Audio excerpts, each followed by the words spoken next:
Israel ने 8 अक्टूबर 2023 को जिस तेजी से हमास के कब्जे वाले गाजा पर हमला बोला था, अब वो जोश ठंडा पड़ता दिखाई दे रहा है। गाजा में जैसे जैसे इजरायली बलों ने अपने हमले तेज किए, वैसे वैसे हमास के सहयोगी और फिलिस्तीनी समर्थक इजराइल पर हमलावर हैं। इजराइल और हमास के कब्जे वाले गाजा में जंगी हालात बदस्तूर जारी हैं।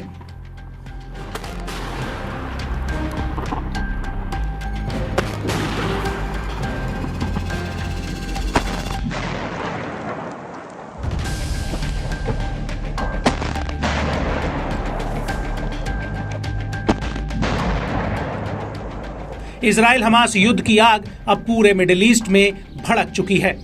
युद्ध हर बीते दिन के साथ और गहराता जा रहा है। पुराने इलाकों पर फिर जंग शुरू होने से हड़कंप मचा हुआ है।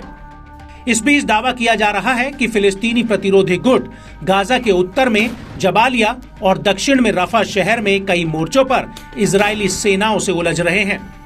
फिलिस्तीनी लड़ाके सक्रिय रूप से इजरायली सैनिकों और उनके वाहनों का पीछा कर रहे हैं। कई प्रकार के हथियारों का इस्तेमाल कर इजरायली बलों पर कहर बरपा रहे हैं।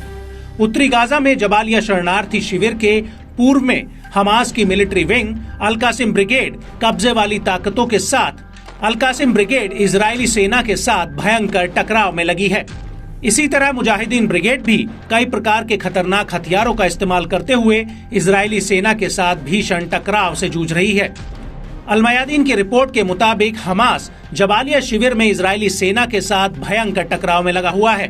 पूर्वी रफा को लेकर प्रतिरोधी समूह जॉर्ज स्ट्रीट के पूर्व में आईडीएफ का सामना करते हुए इलाके में इजरायली घुसपैठ का मुकाबला कर रहा है।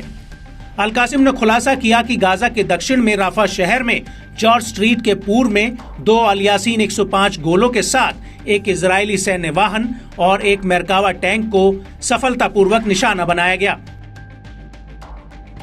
इस्लामिक जिहाद की मिलिट्री विंग अल कुद्स ब्रिगेड की मदद से अल कासिम लड़ाकों ने भारी कैलिबर मोटर गोलों का इस्तेमाल कर राफा क्रॉसिंग के भीतर इजरायली बलों को सफलतापूर्वक निशाना बनाने का दावा किया है।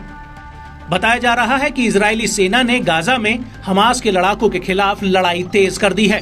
राफा के साथ साथ युद्ध के दौरान लगभग तबाह हो चुके उत्तर के कुछ हिस्सों में भी कार्रवाई दोबारा शुरू की गई है। इस दौरान जबालिया पर आक्रमण के दौरान भीषण झड़पें हुई। जबालिया में इजरायली सेना ने हवाई हमलों के बाद टैंक और बख्तरबंद गाड़ियां भेजी हैं।